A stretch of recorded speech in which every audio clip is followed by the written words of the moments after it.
Como é que o jovem cristão deve se comportar na escola ou na faculdade? Existe algum modelo bíblico para ser seguido? É sobre isso que iremos estudar hoje no nosso programa EBD Comentado Online, edição Jovens.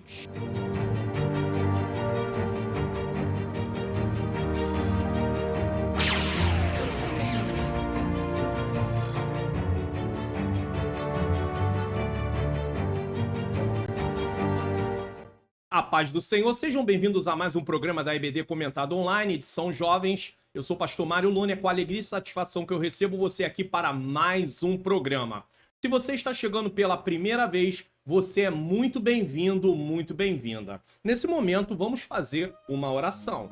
Senhor Deus e Pai, Pai amado e Pai querido, diante da Tua presença, eu me coloco mais uma vez para realizar esse programa.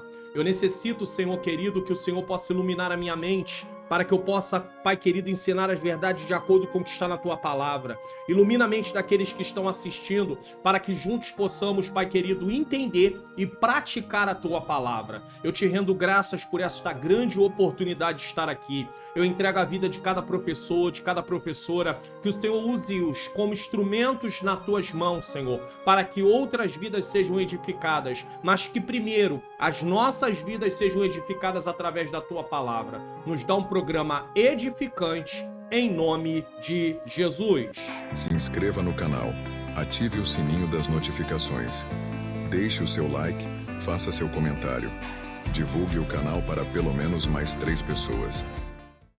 É importante que você não deixe de se inscrever no canal, ativar o sininho das notificações, deixar o seu like, mesmo que você esteja assistindo pela TV, é possível deixar o seu like. Faça também o seu comentário de que lugar do Brasil ou fora do Brasil você está assistindo, o que você achou dessa lição. E também compartilhe. Tem um botãozinho aqui, mais ou menos, para você poder compartilhar e enviar para suas redes sociais. Quem sabe você colocar lá um print dessa aula no seu status lá, no seu stories do Instagram e me marcar. E com certeza eu colocarei também lá no meu stories, replicarei o que você publicou no stories do seu Instagram. É muito fácil, tá? Pastor, qual é o seu Instagram? Pastor Mário Luna Oficial. É só você procurar. Então, não deixe de fazer isso. Seja um colaborador desse canal, anunciando, levando a mensagem que está aqui para que outras pessoas sejam edificadas. Bom, nós estamos dando prosseguimento aí à nossa revista do terceiro trimestre de 2024, tá bom? Na Cova dos Leões, o exemplo de fé e coragem de Daniel para o testemunho cristão em nossos dias, tá? E a lição de hoje é a lição de número 3, que será ministrada no dia 21 de julho 2024, com o tema Conservando os Valores e Guardando a Identidade. Então, esses valores não foram adquiridos na Babilônia. Eles foram adquiridos na terra natal, tanto de Daniel, como de Misael, Azarias e Ananias. E eles precisam conservar esses valores e guardar a identidade no qual eles são servos do Deus Altíssimo. Texto áureo, ou melhor, texto principal, porque como dou aula também para os adultos, aí seria texto áureo. Texto principal. E o chefe dos eunucos lhe pôs outros nomes a saber. A Daniel pôs o de Beltesazar, a Ananias o de Sadraque, e a Misael o de Mesaque, e a Azarias de Abidnego. Daniel 1:7. Qual é o resumo da lição? Manter a identidade cristã em uma cultura hostil é a principal prova de fidelidade ao Senhor. Como é que você vai dizer que você é fiel a Deus? Qual é a maneira que você tem de expressar isso? Qual é a maneira que eu tenho? Fidelidade. Texto bíblico, Daniel capítulo 1, versículo de 2 a 7, eu recomendo que seja lido. Objetivos da lição são 3 objetivos, nós temos 3 tópicos nessa lição. Primeiro tópico, descrever a submissão dos jovens hebreus ao ensino na Babilônia, tá? A submissão dos jovens hebreus ao ensino na Babilônia. Segundo tópico, conscientizar sobre os perigos da relativização de valores e da desconstrução da identidade. Terceiro tópico, propor ensino para hoje, considerando o exemplo de Daniel e seus amigos. Introdução. Desde o início do exílio na Babilônia, os jovens hebreus se depararam com ameaças de perderem suas identidades à medida que poderiam gradualmente assimilar os valores da nova terra. Se você vai para um novo lugar, você tem a possibilidade de adquirir os hábitos, a forma de se comportar daquele lugar. Então havia um perigo. Esta lição tem como foco principal o estudo das duas estratégias empregadas pelos babilônios para minar a identidade piedosa dos jovens hebreus, certo? A imersão na cultura e a língua caldeia, bem como a mudança de seus nomes. Então eles têm algumas estratégias que, na verdade, não era aplicada apenas para o povo judeu, mas para todos os povos que iam para a Babilônia. Então, eles trabalhavam numa questão de imergir eles na cultura, na língua caldeia, e também mudavam, muitas vezes, os nomes das pessoas para modificar a sua identidade. Como veremos, a narrativa bíblica nos oferece valiosas lições sobre conservar nossa identidade espiritual e nossos princípios, especialmente diante da doutrinação ideológica presente atualmente na educação secular. É interessante isso, por quê? Porque algumas pessoas podem dizer assim, é impossível, como é que eu vou conseguir me comportar como um cristão, tá? Num lugar onde é hostil, que é totalmente contra, eu preciso me associar, eu preciso me identificar com as pessoas e eu preciso ser igual a elas. Não, Daniel não pensou assim. Misael, Azarias e Ananias não pensaram assim. Por quê? Porque eles não deixaram de ser servo de Deus só porque estavam na Babilônia. Então o comportamento deles continuou o mesmo. E é isso que os nossos jovens precisam aprender. Eles podem estar na universidade ou na faculdade, eles podem estar nas escolas, mas eles têm que continuar com um comportamento cristão. Se tem pessoas falando palavras torpes, eles não vão falar palavras torpes. Se tem pessoas contando piadas, se tem pessoas ali maltratando pessoas, fazendo bullying na expressão dos dias atuais, os servos de Deus não vão entrar por esse caminho. Por quê? Porque eles servem ao Senhor. Quero fazer um comentário aqui rapidamente. Essa é uma lição que pode ser usada como base de estudo para treinar jovens que estão no colégio ou na universidade. Então tenho aí um alerta para você, professor, professora, ou para você que está assistindo a aula. Quer uma lição para poder usar quando tiver que dar instrução para alguém que vai para a faculdade, ou está na faculdade, ou está estudando no colégio? Use essa lição, guarde essa lição. Não é para estudar e largar para lá, não. Aqui está um ensinamento valioso para todos os tempos. Então guarde essa lição também, tá bom? Coloque lá nos seus apanhados, lá nos seus estudos, guardando. Ó, essa lição aqui trata de um assunto para poder falar para aqueles que vão para a faculdade, para aqueles que que estão estudando na escola. Por quê? Porque vai ajudar a nortear a vida de pessoas. Esse estudo nos proporcionará uma oportunidade relevante para contextualizar e refletir sobre os perigos que permeiam a educação secular contemporânea, frequentemente impregnada de doutrinação política e ideológica. Porque, infelizmente, você não está indo só para a escola para aprender matemática, português, geografia. Não, lá eles estão doutrinando ideologicamente. Eles estão trabalhando as suas ideologias. Então, a matéria está contaminada com as ideologias. E é aí que nós temos que identificar, pegar só a parte que interessa da matéria e o restante jogar fora, tá? Não considerar. Por quê? Porque aquilo é uma ideologia, é uma doutrinação. Assim como Daniel e seus amigos que preservaram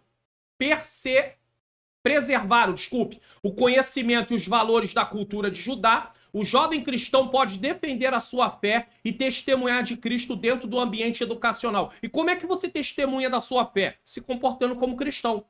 Não está falando aqui apenas, né, no momento lá do recreio, vamos dizer assim, do intervalo, como chame, você falar do amor de Jesus para alguém. Não é disso só, mas é a questão de você se comportar como um cristão. Tópico 1. Hebreus na Universidade da Babilônia. Então vamos lá, nesse tópico nós vamos tratar, primeiro, na Universidade da Babilônia, ponto 1. Ponto 2, o ensino caldeu. Ponto 3, discernimento diante da estratégia inimiga.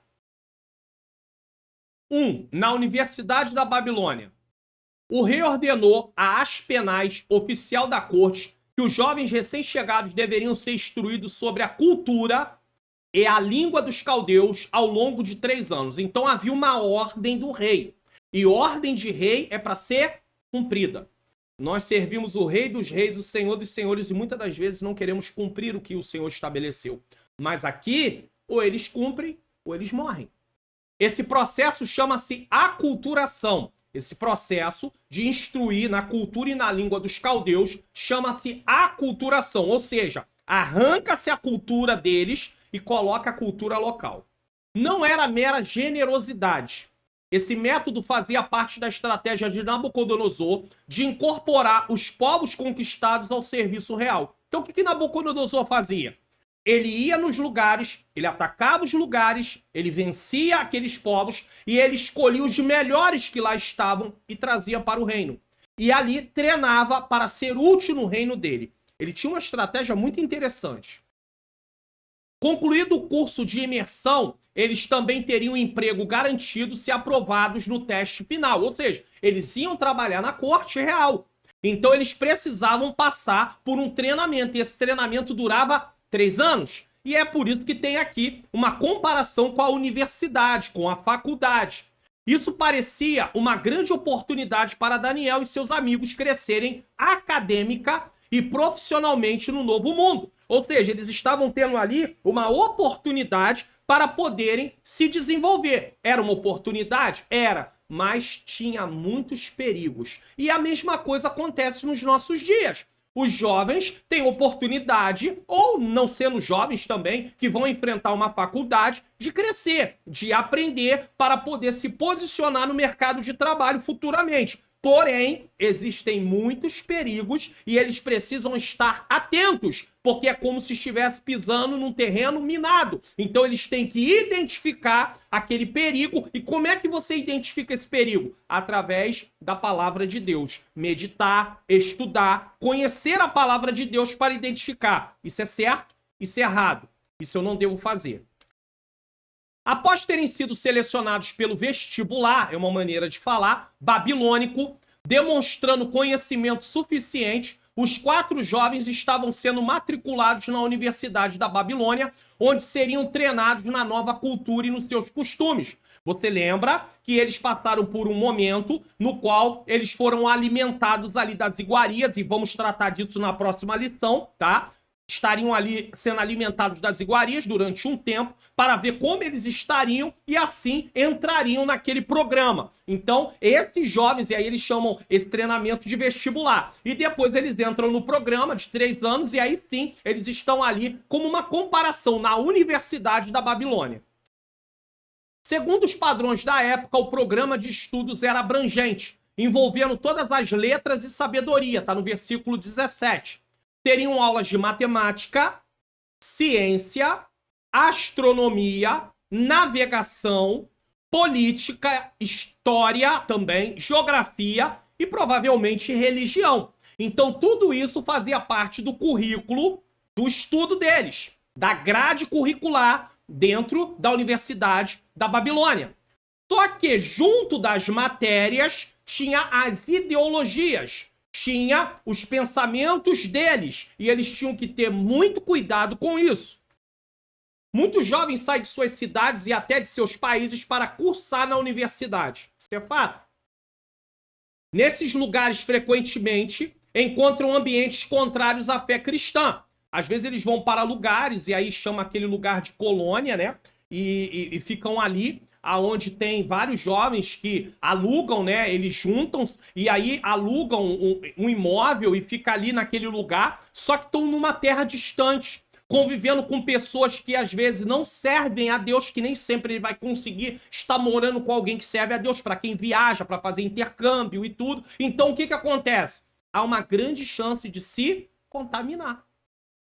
Às vezes ele nem sai do estado dele. mas ele é obrigado a ir para uma outra cidade, os pais não podem ir. Então ele tá lá no lugar, morando numa colônia, né? Aluga um apartamento, divide um apartamento, ele tá convivendo com pessoas com outros hábitos. Se ele não tiver, e fora o ambiente também da própria faculdade, se ele não tiver uma estrutura espiritual, ele pode sucumbir.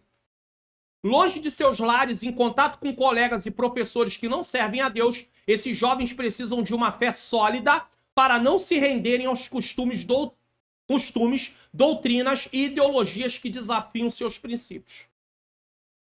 Eles se tornam presas fáceis se eles não tiverem conhecimento da palavra e se realmente a fé não estiver solidificada. 2. O ensino caldeu. Os caldeus possuíam um padrão de ensino desenvolvido, são os babilônios, tá? Foram pioneiros nos estudos da astronomia e responsáveis pelo avanço da matemática. Isso aqui é interessante. Eles também dominavam a escrita cuneiforme, usada para registrar leis, negócios e eventos históricos. A escrita cuneiforme dos caldeus era composta por centenas de símbolos que podiam representar palavras inteiras, sílabas ou sons individuais. Aí eu coloquei aqui apenas uma demonstração como era escrita. Então, era assim que eles escreviam no passado. Através desses símbolos, eles sabiam o que significava cada símbolo desse unido, que criava palavras, que criava expressões e assim tudo mais. Por outro lado, o ensino caldeu era impregnado de astrologia, misticismo, formando seus magos, encantadores e feiticeiros. Daniel 2:2. Tinha isso no reino da Babilônia. Havia magos, havia encantadores e havia feiticeiros. Então não era só matemática, geografia, tinha muito mais do que isso. Eles estavam ali cheios de misticismo. Desse modo, ao serem introduzidos na educação daquele povo, os jovens hebreus estavam adentrando a um mundo totalmente diferente. Corriam um risco de aculturação, como eu já falei o que significa, isto é, a perda da cultura e das crenças hebraicas por meio da assimilação e acomodação à cultura dos caldeus. Isso fazia parte do plano de Nabucodonosor. Você lembra quando o apóstolo Paulo diz em Romanos capítulo 12, versículo 2? E não vos conformeis com este mundo. Por quê? Porque o convívio com as pessoas nessa sociedade faz com que nós venhamos a aprender os seus valores e assim passar a praticar aquilo também, a se comportar daquela maneira, e nós não podemos, porque nós não somos desse mundo. Uma vez que aceitamos Cristo como único e suficiente Salvador, nós pertencemos ao reino de Deus. Então nós precisamos nos comportar como um cidadão do reino de Deus. E eu não deixo de ser cidadão do reino se eu saio, né? Vamos dizer, eu vou para outro lugar. Eu não tô no templo. Eu deixo de ser cidadão do reino? Não. Eu sou cidadão do reino na faculdade. Eu sou cidadão do reino na escola. Diga isso para os alunos. Eu sou cidadão do reino no lazer. Eu sou cidadão do reino em casa. Eu sou cidadão do reino no trabalho. Eu sou cidadão do reino aonde eu for. Então eu continuo com o mesmo comportamento cristão. Só que Nabucodonosor, ele tinha a ideia de fazer uma aculturação, ou seja, arrancar a cultura deles e impregnar a cultura da Babilônia. Porém, os jovens traziam em suas mentes e corações os ensinamentos que haviam recebido em Jerusalém. Por isso, aprender é importantíssimo. Não recusaram o plano de estudo, ou seja, eles não disseram assim, nós não vamos estudar.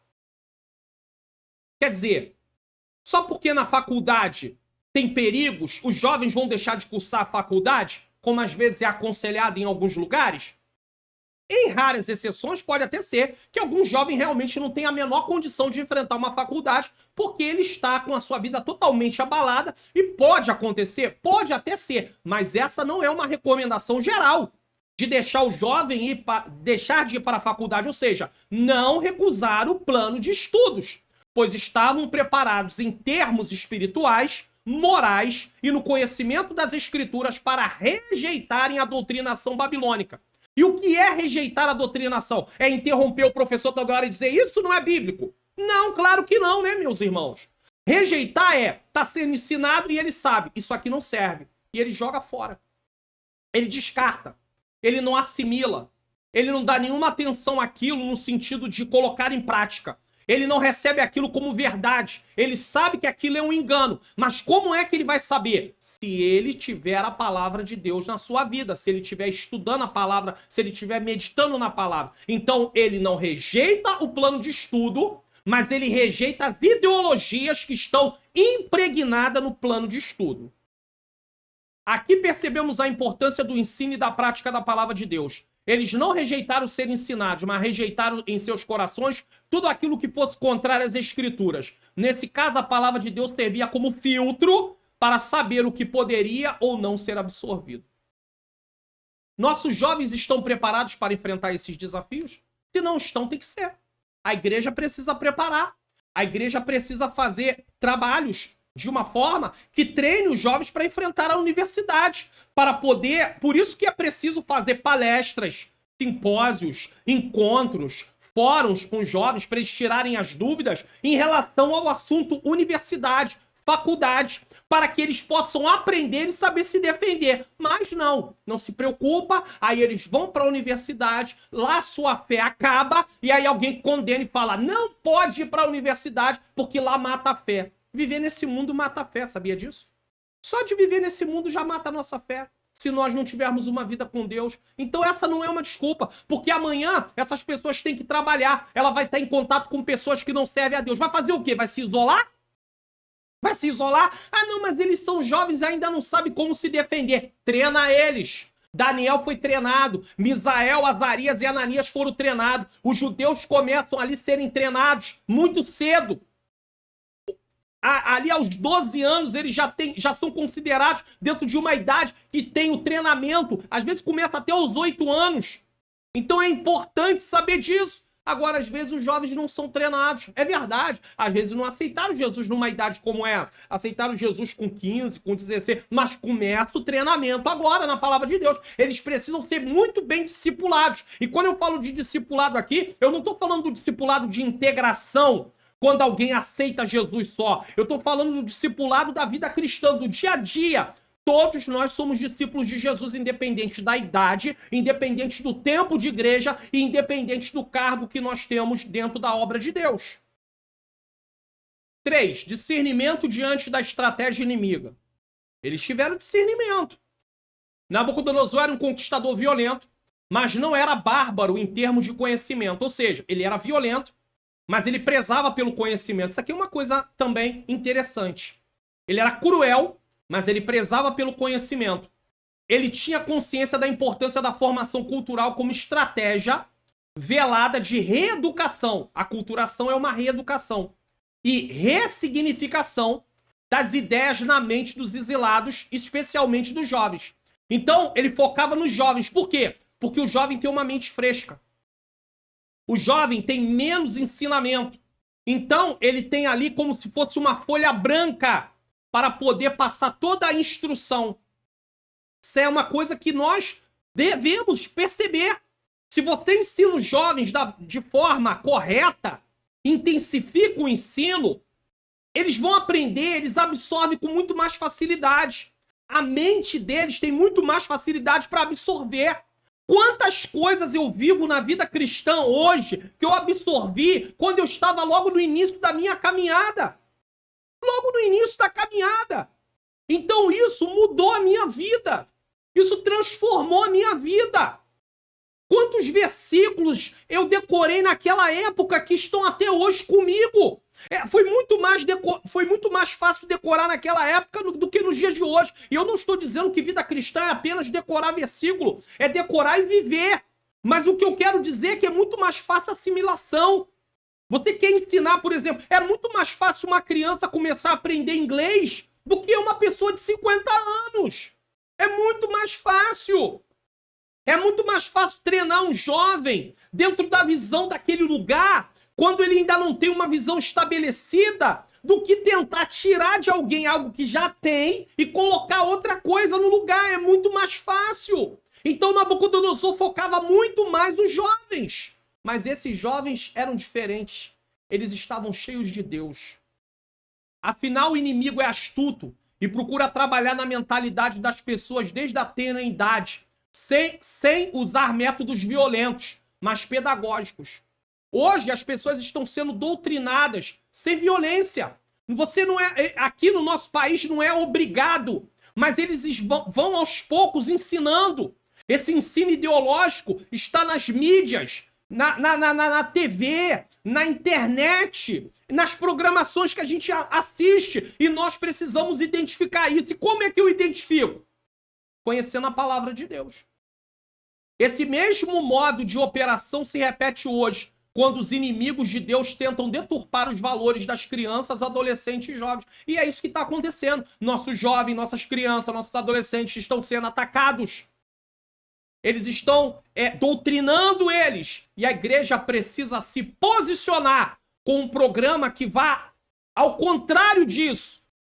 Mostrando, orientando, falando, olha, estão ensinando isso, mas não é assim. É assim, assim, assim, assim. Precisamos ser mais objetivos. É claro que ensinamos a palavra de Deus de forma geral, mas precisa ser mais objetivo no treinamento do jovem em relação a isso, do adolescente em relação a isso, das crianças em relação a isso. Ou então nós vamos perder. Está na hora da igreja acordar.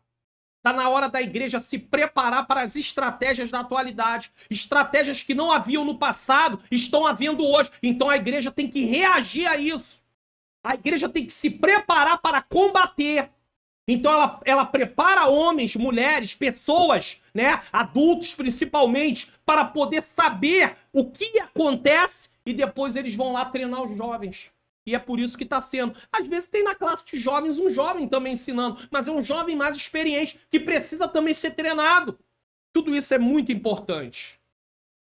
Assim como Daniel e seus amigos, é preciso ter uma mente protegida pela palavra do Senhor e um coração sábio. Salmo 119, 11 e 12. Para aprender o que for útil e rejeitar todo conhecimento humano que perverte a verdade de Deus. É o que eu acabei de falar.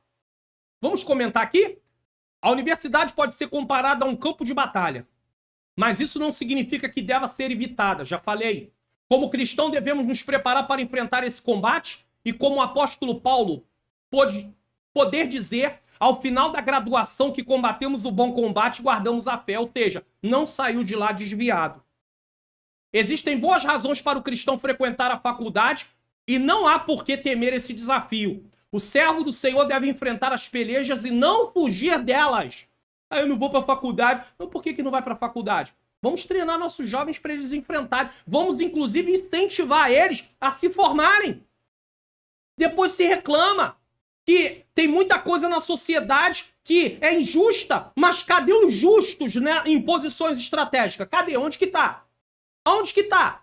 Cadê os cristãos, advogados, médicos, juízes, engenheiros, engenheiras, estilistas e outros mais? Aonde que estão? Tem, pastor? Tem, mas pode aumentar. Mas não, a gente só se preocupa como se a vida cristã fosse só o lado espiritual. Não, Deus quer que nós sejamos cristãos em todas as áreas da nossa vida. E isso envolve a parte da sociedade no qual nós lidamos e estamos inseridos. E aí, eu vou me isolar, não. Vou estudar, vou me preparar. Quantos jovens aí têm uma carreira para poder ser exercida? E vão precisar fazer uma faculdade, precisam de orientação para saber como lidar com isso.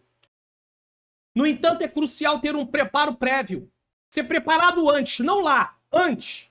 Um soldado sem preparo é um alvo fácil e muitos cristãos se afastam de Cristo na universidade por falta de preparo bíblico, teológico e apologético. E aqui não está falando só de jovem. Tem cristão, adulto que vai para a faculdade e se perde. Esse preparo é necessário para responder com firmeza aos questionamentos sobre a fé. 1 Pedro 3,15. Manter a identidade cristã, continuar sendo cristão e conectar a fé com a cultura atual e interesses profissionais. Ou seja, você usa a sua fé nas questões atual e também na questão profissional. Você continua sendo a mesma pessoa onde você estiver. Ah, pastor, eu tenho dificuldade, eu não consigo aprender a palavra de Deus, eu tenho muita dificuldade de entender. Então eu vou fazer uma recomendação para você. Preste atenção. Curso online. Como facilitar meu estudo da Bíblia. A paz do Senhor. Sejam bem-vindos ao curso online Como Facilitar Meu Estudo da Bíblia. Você está prestes a mergulhar em um curso online exclusivo que vai transformar sua compreensão das Escrituras Sagradas. Imagine entender os textos, os contextos históricos e os ensinamentos que a Bíblia trata por meio de etapas no estudo bíblico e métodos de estudo. Mas atenção, essa oportunidade é limitada. Clique agora mesmo no link da descrição e garanta sua vaga nesse curso que vai enriquecer sua vida espiritual. Aguardamos você lá. São mais de 20 horas de curso, no qual eu te ensino as etapas do estudo bíblico e depois te ensino métodos de estudo bíblico. O que você quer estudar? A vida de um personagem? Fazer o resumo de um texto? Fazer uma análise detalhada de um texto? Estudar um tema? Estudar uma doutrina? Tudo isso eu falo. Então eu estou deixando para você aí na descrição do vídeo aqui abaixo, tá bom? E também no comentário afixado. Como facilitar o meu estudo da Bíblia. Aqui você tem ferramentas e oportunidades para aprender e para crescer. Inclusive eu estou deixando aí para vocês também, já anunciei em aulas passadas, o livro Contra a Correnteza. A inspiração de Daniel para uma época de relativismo. É um livro muito importante. Estou deixando também na descrição e no comentário afixado. E também Daniel versículo por versículo. As visões para esses últimos dias. Importantíssimo. Adquira livros. Invista na sua vida. Caso contrário, você não terá como vencer. 2. Da relativização. É uma palavra difícil mesmo. De valores, a desconstrução da identidade. Aqui nós vamos tratar de 3 pontos também. Primeiro ponto, a relativização da verdade. Segundo ponto, a desconstruir identidade. Terceiro ponto, novos nomes, a mesma identidade. Então, você vai ver como eles trabalhavam na Babilônia para fazer a aculturação. 1.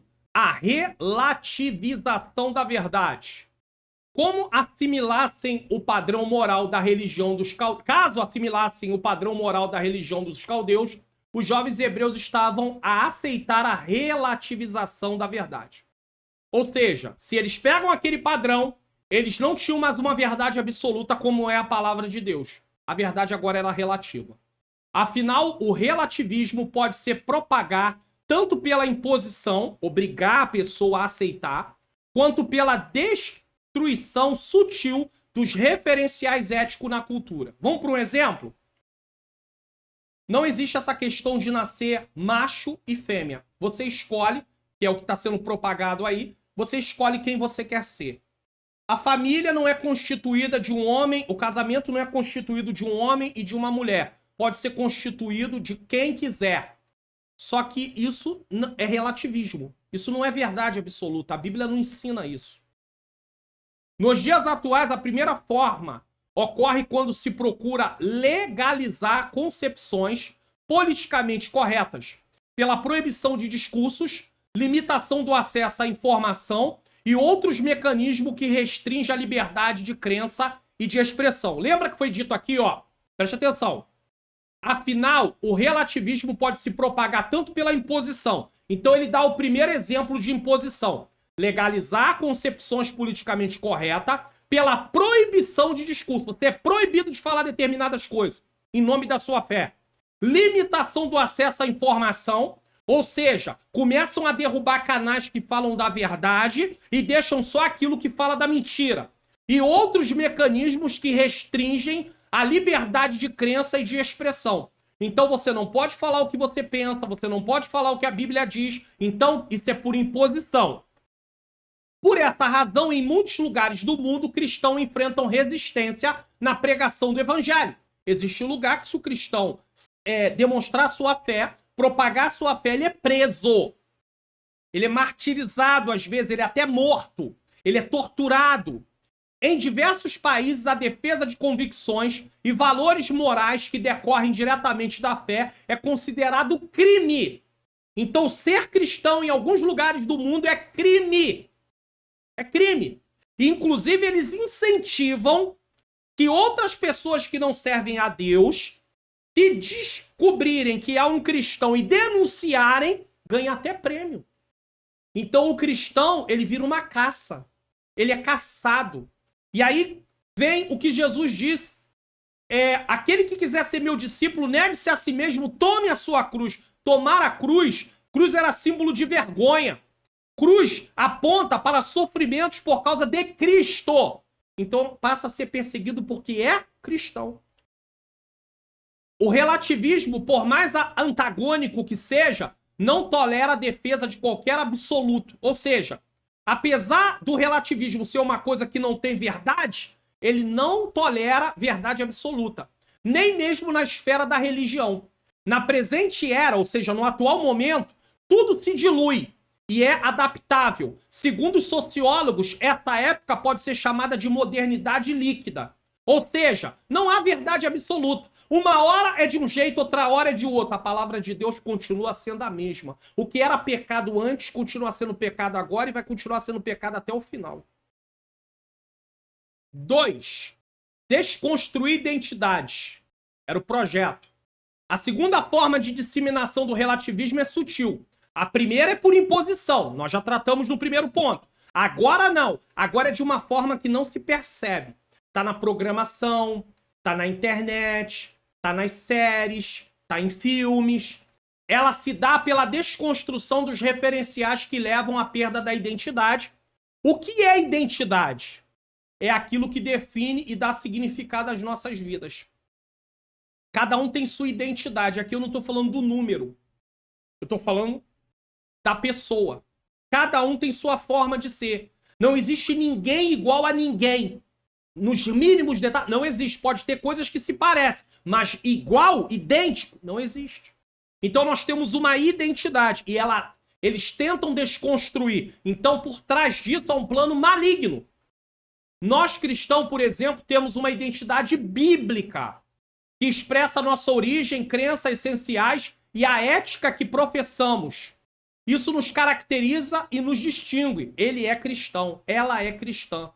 Não fala isso não porque o cristão, o irmão tá aí, a irmã tá aí. Quantas vezes no trabalho diziam isso? O pastor tá aí. Para com isso que o pastor chegou. Agora, você tem que ter uma conduta que realmente construa um respeito. Agora, se você vive lá de piadinha, de risadinha, entendeu? Junto, o que vai acontecer? Eles não te respeitam mais. Eles nem te veem como cristão. Na verdade, eles acham que você é uma fraude. Foi o caminho da desconstrução que a Babilônia adotou com os jovens hebreus ao trocar seus nomes. Porque eles estão tirando a identidade. Ao fazer isso, as penais, em consideração ao rei, porque ele estava obedecendo ao rei, e seus deuses pagãos, intencionava fazer uma lavagem cerebral em Daniel e seus companheiros. Por quê? Porque para o judeu o nome tinha um significado muito importante. 3. Novos nomes, a mesma identidade. Você vê como é que a revista vai se desenvolver no estudo. Então, primeiro, ele fala da questão das ideologias por imposição. Depois ele vai falar de algo sutil, que vai aculturando, certo? E aí ele mostra uma prova dessa aculturação. Novos nomes, a mesma identidade. Naquele tempo, os nomes pessoais tinham imenso valor e significado, especialmente para os judeus, que o entendiam como uma expressão da personalidade e do propósito de vida de alguém. Aqui no canal tem um vídeo que trata sobre Jabes. E o significado do nome Jabes é aquele que causa sofrimento. Por quê? Quando a mãe de Jabes foi tê-lo, o parto foi um parto complicado, difícil. Então, ela coloca o nome do filho justamente relacionado ao que ela passou para tê-lo. E Jabes ficou marcado. Mas aí, segundo Crônicas, capítulo 4, a partir do versículo 9 e o versículo 10, faz uma menção de Jabes e algo que Deus fez na vida dele. Eu tenho um vídeo aqui que fala sobre Jabes. Se você procurar aí Jabes e coloca assim, Jabes, Pastor Mário Luna, é um vídeo que tem sido muito assistido ultimamente. E aí você vai ver sobre essa história e vai aprender lições preciosas. Seus nomes foram mudados para que a Babilônia pudesse apagar de seus corações e mentes suas origens. Se apaga o seu nome, está apagando suas origens. Todos me conhecem como Pastor Mário Luna ou Pastor Luna. Aí troca o meu nome. Quem é esse? Quem que é esse? Não sei quem é. Se não vê a minha foto, não sabe quem sou. Mas imagina o meu nome ser trocado, as coisas serem trocadas, eu vou perdendo a identidade. Pretendiam substituir o Deus verdadeiro pelos deuses do paganismo, com o propósito de mudar seus referenciais e identidade. Ou seja, os nomes deles apontavam para Deus. Agora eles vão botar o nome deles apontando para deuses, que não é Deus. O próprio nome de Nabucodonosor era uma referência às divindades pagãs. Na língua acadiana, Nabucodonosor significava Nabu. O meu protetor. Nabu é o meu protetor. Então, Nabucodonosor significa Nabu, que era um deus pagão, é o meu protetor. Com isso, Daniel, que significa Deus é meu juiz, olha Deus aí, ó. Deram-lhe o nome de Beltesazar. Bel protege o rei. Aí dão um nome para Daniel que tem referência ao rei. Não tem referência a Deus, tem referência a um deus pagão e para o rei. Só que o nome Daniel é Deus é meu juiz. Ananias, Deus é gracioso. Chamaram de Sadraque, iluminado pelo sol. Olha aí, a astrologia como forma de adoração. Astrologia não é, estudar astrologia não é pecado. O problema é associar a astrologia com a adoração de outros deuses. Adorar o sol, adorar a lua, adorar as estrelas, tá? Misael significa quem é como Deus. Ah, deixa eu fazer uma retificação aqui. Astrologia não, astronomia. Desculpe. Astronomia não é pecado. Estou retificando. Astronomia não é pecado, é estudar os astros. A astrologia já cai para a associação, tá? E aí vai juntando paganismo junto. Aí sim é errado. Mas a astronomia não é errado. Misael significa quem é como Deus. Foi chamado de Mesaque. Então, olha o nome dele, quem é como Deus, e aí bota o nome de Mesaque. Aquele que pertence à deusa Sesaque. Então, Misael, quem é como Deus, engrandecendo o nome de Deus, agora a deusa Sesaque, que era uma deusa. Azarias significa Deus ajuda. Deram-lhe o nome de Abidnego, servo do Deus negro. Então, eles estavam ideologicamente mudando o nome deles para associar eles com deuses pagãos. Isso era uma estratégia. Embora não pudesse impedir tal mudança, os jovens não tinham como impedir isso. Isso não fez a menor diferença em suas vidas. Que eles eram escravos, vai dizer, não aceito. Vai morrer. A forma como passaram a ser chamados não entrou em seus corações. E nesse caso, como eles eram escravos, eles não tinham como rejeitar da boca para fora. Eles podiam rejeitar no coração, mas não podiam dizer, não me chama assim não, que esse não é meu nome. E você vai entender por que eu estou falando isso. Os novos nomes sociais não mudaram suas verdadeiras identidades. E muito menos aboliram a centralidade de Deus. É por isso que está aqui escrito. Novos nomes, a mesma identidade. Podem trocar o nosso nome, mas não vão tirar a nossa identidade. Quem nós somos. É por isso que está escrito isso aqui. Trocaram o nome, mas não conseguiram mudar a identidade. Prendem os cristãos, mas não arrancam a identidade dos cristãos. Torturam os cristãos, mas não conseguem tirar a identidade dos cristãos. Vamos aproveitar e falar de algo que tem relação com a identidade. Às vezes, existem apelidos que acabam transmitindo uma ideia negativa sobre a pessoa a quem são direcionados. E é importante falar disso porque em escola, em faculdade, entre os jovens, tem muito essa questão de ficar lá escarnecendo um do outro. E aí entra essa questão de apelido. Às vezes o apelido vem, inclusive, de casa.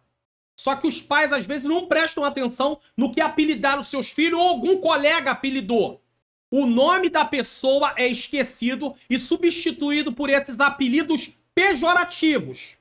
Tem apelidos que são pejorativos, certo? Tem apelidos que é apenas um diminutivo do nome. Mas tem apelidos que são pejorativos. E isso é muito complicado. Por isso, não é errado rejeitar tais apelidos. Muito pelo contrário, é muito certo. Pois eles podem influenciar negativamente as atitudes e a autoestima das pessoas. Não responda quando te chamarem assim. Não responda.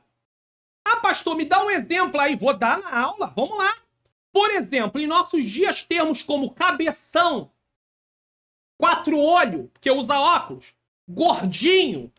Que história é essa? Não responde, não. Ô, gordinho. Ô, 4 olhos. Ô, cabeção. Ô, isso, ô, aquilo. Não responde. Ô, fulano, tu não tá respondendo por causa de quê? Porque esse não é meu nome. Se me chamar assim, eu não vou responder. Acabou. Se comporta, ele vai continuar alguns dias, vai insistir, daqui a pouco ele para e chama você pelo nome. Você tem que ter postura. Você tem que ter postura. Se você não tiver postura... Ah, pastor, mas aí eu vou passar por algumas retaliações. Não importa. O que importa é você se impor. Você precisa se impor. Às vezes se impor traz algumas consequências, mas você não está errado. Você não está errada. Aí as pessoas cometem bullying através de apelidos. Apelidos que vieram desde lá de infância e às vezes agora tá causando problemas no emocional daquela pessoa. Né? Tá causando problema. Aí tem gente que chama os outros de pobreza, de riqueza, de outros nomes mais. Ah, riqueza é bom, pastor. Tá bom. Tá legal. Mas você se sente, esse é o seu nome? Esse é o seu nome? Tem cada apelido terrível. Eu, particularmente, não gosto de chamar ninguém por apelido. Eu não tenho apelido, graças a Deus, e não gosto de chamar ninguém por apelido. Porque isso é pejorativo. Diminutivo do nome é outra coisa. Chamar por parte do nome. Por exemplo, alguém tem o nome de Manuela e chama ela de Manu. Aí tudo bem. Só tá diminuindo parte do nome. Chama de Manu. Até aí não há nada pejorativo. É verdade que o nome dela é Manuela, né? Imagine ela num local realmente que precisa... vamos dizer, ela se torna uma juíza. Como é que você vai chamar ela de Manu? Esse apelido não vai com ela pro tribunal de maneira nenhuma. Tu vai chamar ela de Manu e tu vai ser preso. Ah, mas ela é amiga de infância, a gente se conhece. Chama ela de Manu no tribunal pra você ver se você não vai preso. Tem ordem de prisão na hora, tá preso. Que isso, Manu? Deixou de considerar a gente... Ali ela não é a Manu, ela é a juíza, a doutora, a excelentíssima juíza Manuela. Até isso você precisa saber distinguir. Locais. Tá lá na empresa, foi amigo de infância com o patrão, tinha um apelido do patrão lá quando eram amigos de infância, chega lá na empresa, na frente de todo mundo e chama o patrão pelo apelido. Às vezes vai ser despedido para aprender. Não sabe se comportar. Lá, agora é diferente. Vai, chama, vai pra rua. Esses apelidos podem afetar a maneira como as pessoas se veem e como são vistas pelos outros, causando danos emocionais e sociais. Então, rejeite esses tipos de apelido pejorativos. E apelidos que são diminutivos e alguns tipos de apelido que não são pejorativos, às vezes eles não cabem para determinado ambiente. Aí tu vai chamar e vai ter a consequência. Do ponto de vista bíblico, a importância de tratar os outros com respeito e dignidade é clara. Tiago 3, 9 e 10 nos lembra do poder das palavras. Com a língua bendizemos o Senhor Pai e com ela amaldiçoamos os homens feitos à semelhança de Deus. Da mesma boca procede bênção e maldição. Meus irmãos, isso não deve ser assim. Portanto, rejeitar apelidos pejorativos é uma forma de honrar a dignidade que cada pessoa tem como criação de Deus. Guarde isso. Antes de eu prosseguir, até me lembrei aqui. Eu tenho um irmão, na verdade eu tive 2 irmãos que passaram por isso. Mas um dos irmãos se chamava Eric. Ele foi assassinado com 17 anos, 16, 17 anos, tá? E colocaram o apelido dele de Sequinho. Vê se isso é apelido que se chame alguém. Então, é por isso que eu falo, são apelidos pejorativos. Não aceita te chamar assim, não. Não responde. Simplesmente não responde. Eles vão cansar. Ah, por que você não responde? Porque meu nome é Eric. Porque meu nome é fulano. Porque meu nome é Bertano. Você vai falar o nome que você tem. Vai, aos poucos você vai reconstruir aquilo que foi destruído. Guarde isso, tá? É importante. 3.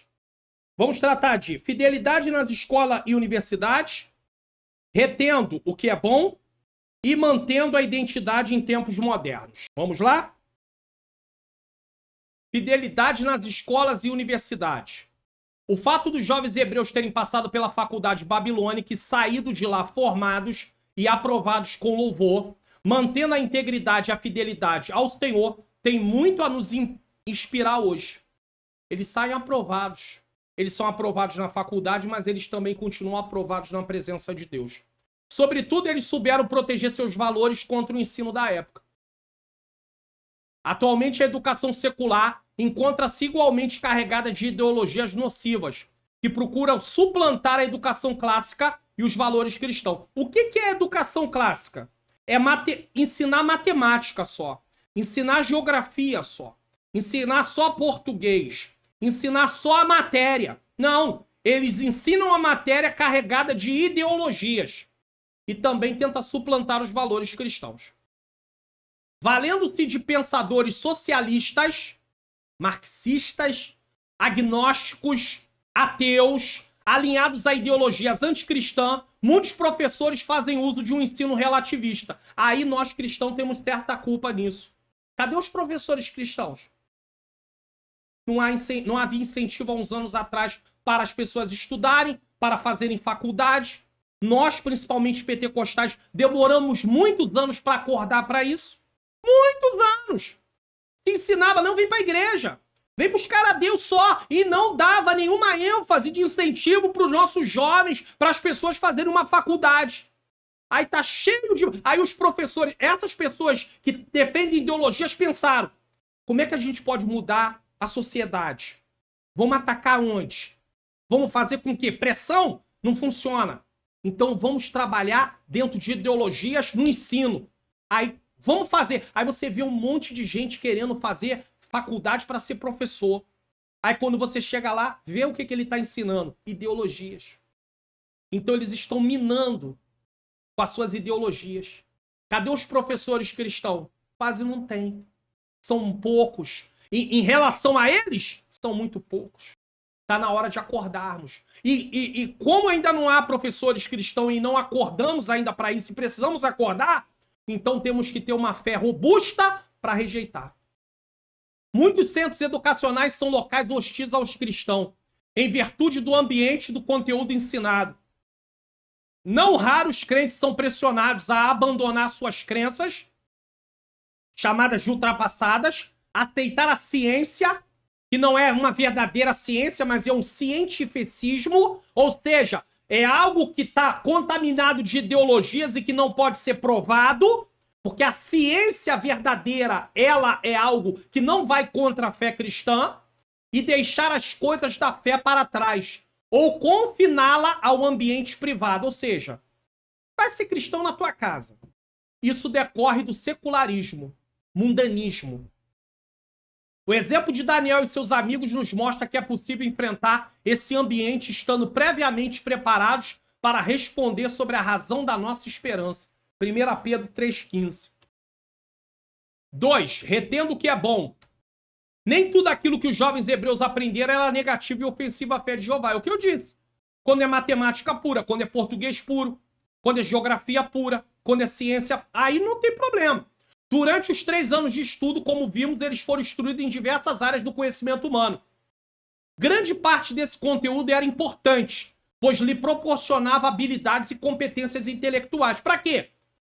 Grande parte desse estudo é importante para nós, para os jovens, para poder estar aí no mercado de trabalho, para desenvolver o que precisa. O próprio registro bíblico enaltece, ao final do período, a aquisição de conhecimento e a inteligência de Daniel em todas as letras e sabedoria. Está em Daniel 1,17, pode ler. Esse fato é um forte indicativo de que podemos aproveitar o conhecimento e sabedoria não tipicamente religiosa. Ou seja, não está falando da sabedoria de Deus direto, mas uma sabedoria humana no sentido da inteligência. Desde que não contraria a verdade de Deus. Não é contra a palavra de Deus? Sem problema nenhum.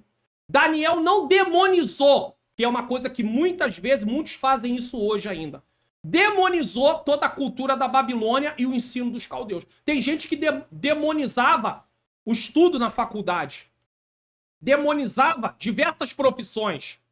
Se falasse que um cristão seria um estilista, uma cristã seria uma estilista, Há anos atrás, isso é do demônio. Do demônio? Olha aí agora a falta de modelos de roupa para as cristãs vestirem. Vão fazer roupa adequada ao que eles gostam, não à vida cristã. Vocês acham realmente que eles vão se preocupar com o modelo de roupa para cristão? Então tem que ter cristã que se forme como estilista. Caso contrário, não tem roupa para se vestir. Ou vai pegar uma costureira e vai mandar fazer roupa para você. Porque roupa pela indústria não tem, não vai ter.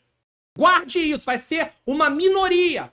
Então, ou nós acordamos para a vida, porque ainda estamos aqui, ou nós vamos ficar o tempo todo sendo esmagado em coisas que não eram para estarmos sendo esmagados. Vai haver aflição, vai haver tribulação, vai haver perseguição, mas isso não quer dizer que como cidadão também aqui nessa terra, somos cidadãos do reino de Deus, mas somos cidadão aqui nessa terra, não podemos nos posicionar. Com muita sabedoria comparou aquilo que os seus professores ensinavam, vamos ver o que eles estão ensinando, com o que havia aprendido de seus pais e líderes de Judá. Olha o exemplo dos pais no ensino e olha aí a liderança, a igreja ensinando. Pastores, professores.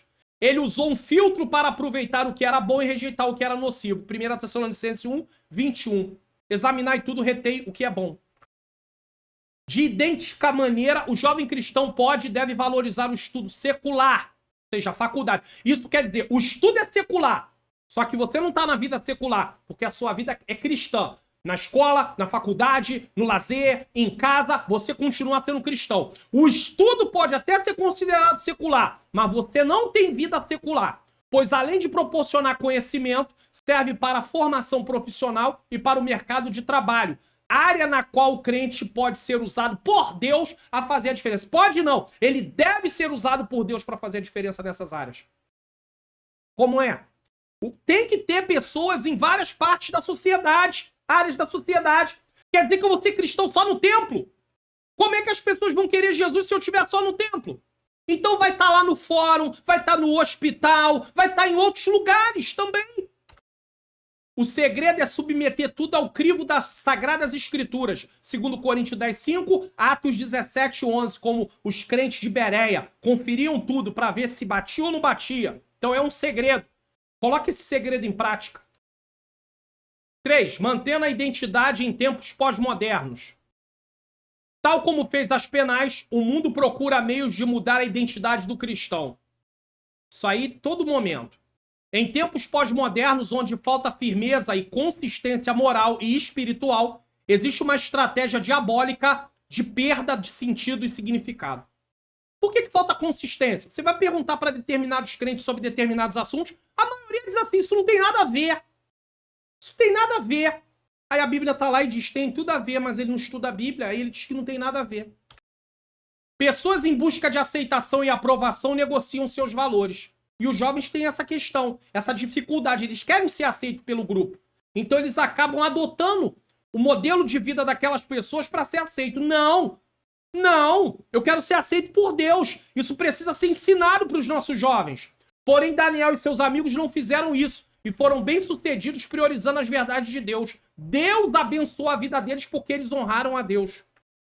O espírito dessa época procura. Quem é o espírito dessa época? Satanás, os demônios.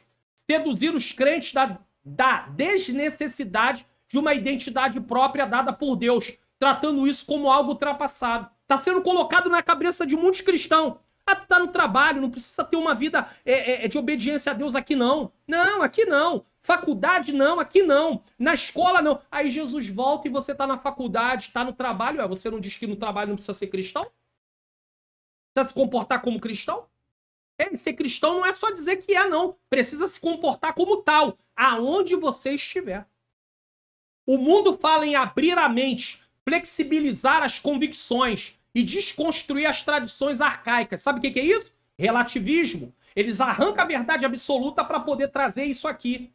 Em cada área da vida se percebe a estratégia de mudança de nomes. Cada área da vida. Você não pode aceitar essa negociação. A ideologia de gênero, olha aí, procura destruir a identidade sexual. Não existe macho e fêmea, você é o que você quiser. E agora, pior, você pode ser o que você quiser, você não vai dizer que é macho e eu sou só macho. Nasceu como fêmea, mas quer ser macho. nasceu como macho, mas quer ser só fêmea. Aí você é fêmea agora a vida inteira. Não. Você pode mudar. Uma hora você é macho, outra hora você é fêmea, outra hora você não é nem macho nem fêmea. O sincretismo busca acabar com a identidade religiosa. Sincretismo. Então não precisa mais ter uma identidade. O relativismo se propõe a desfazer a identidade moral. Como nunca, a forma de proceder dos jovens hebreus serve como modelo de bravura. Para aqueles que dizem, não é possível, é assim, Daniel, Misael, Azarias, Ananias, conseguiram. Mesmo sendo escravos. E olha que os nossos jovens não são escravos, graças ao Senhor. E resistência aos ímpetos de destruição identitária. Veio ali aquela enxurrada para mudar a identidade, mas eles não cederam. Podem até mudar o nome, mas não conseguem mudar quem somos. Cristãos, aqueles que creem e vivem em Cristo, podem até prender, podem até torturar, podem até escarnecer, mas não podem mudar quem somos em Cristo Jesus. Conclusão. Como vimos, as escolhas e determinação de Daniel e seus amigos nos instigam a manter nossa identidade espiritual e nossos princípios, mesmo quando enfrentamos desafios que ameaçam desviar-nos do caminho da verdade. O que isso quer dizer? Alguém diz, não é possível. A história de Daniel mostra, é possível. Os jovens dizem, não tem como. A história de Daniel, Misael, Azarias e Ananias diz, é possível, é só querer. Eles eram escravos. Não podiam fazer o que queriam, no sentido assim, eles estavam dominados ali por um império, mas mesmo assim eles conseguiram proceder da forma correta. É preciso resistir sabiamente, pois sabemos em quem temos crido. 2 Timóteo 1,12. Por que às vezes tem muitos problemas também? Porque aí a gente vai para a parte radical. Ah, eu sou cristão, estou na faculdade, o professor começa a ensinar umas coisas que vai contra a palavra de Deus e toda hora você está interrompendo o professor. Aí você não pode fazer isso. Aí você realmente vai arrumar luta para a tua vida. Desnecessariamente. Você simplesmente ouve ele e aquilo vai... A não ser que ele queira te confrontar diante da sala e dizer assim, não é mesmo? Não é assim, Mário Luna? Aí não. Aí é hora de fazer defesa da fé. Não, não é não, professor. Mas até que ele não se dirija a você, até que ele não aponte para você, você vai recebendo aquilo e o que não prestar vai deixando fora. Isso aqui não serve, isso aqui não serve, isso aqui não serve, isso aqui não serve.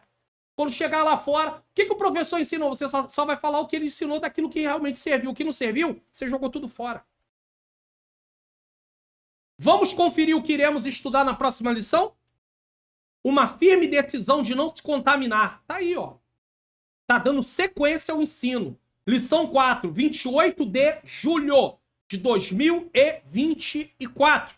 Quero lembrar você que se você quiser semear no meu Ministério de Ensino, você não paga nada para assistir essa lição, tá? Mas se você quiser colaborar, deixar o Senhor te usar com generosidade, eu estou aqui por conta da obra de Deus apenas, nesse caso, você pode abrir aí o seu celular, no aplicativo do seu banco, ir na área e acesse a área Pix e ler QR Code. Ou, chave Pix, vai estar em nome de Centro de Ensino Bíblico Entende Tu Que Lês.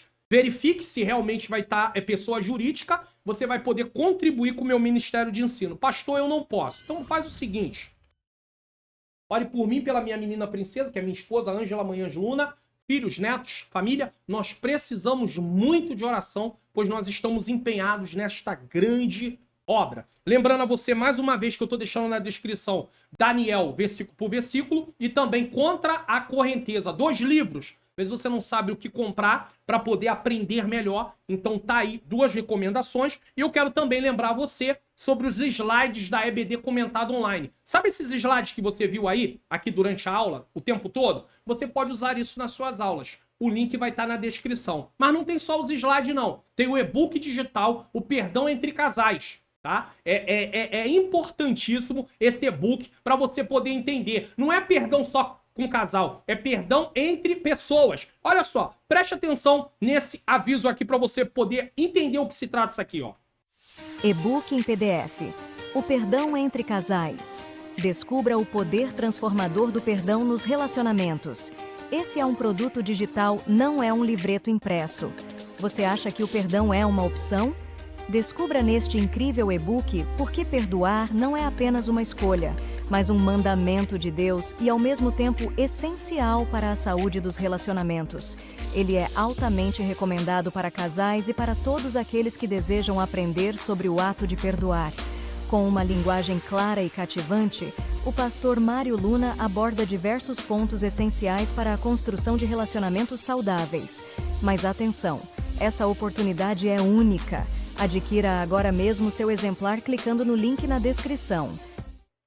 Saiba que tem muitas pessoas travadas na vida porque não querem perdoar. O seu relacionamento com Deus está comprometido. O link vai ficar na descrição. E talvez no comentário fixado. E por fim, o curso online Como Facilitar Meu Estudo da Bíblia. Lembre-se que esse curso vai ajudar você e o valor de investimento é muito pequeno, comparado aí a muitos outros valores que eu tenho visto por aí. Então, você tem uma grande oportunidade se você quiser crescer no conhecimento da palavra do Senhor. Nesse momento, vamos orar. Eu quero agradecer a você que ficou até esse momento aqui comigo, em nome de Jesus. Os vídeos de recomendação estarão na próxima tela. Senhor Deus e Pai, eu quero só te agradecer por mais essa aula. Eu quero pedir ao Senhor que use o professor e a professora, que realmente, Senhor, possamos saber como nos comportar, que os alunos sejam preparados para enfrentar as escolas, as universidades, faculdades, sem se corromper, sem negociar seus valores, sem perder a sua fé. Eu te agradeço, em nome de Jesus. Amém. Receba a bênção apostólica e nos vemos na próxima aula, se assim o Senhor nos permitir. Que o grande amor de Deus, a graça do nosso Senhor e Salvador Jesus Cristo e a doce comunhão do Espírito Santo seja com todos nós que aguardamos a volta do Senhor, e todos digam amém.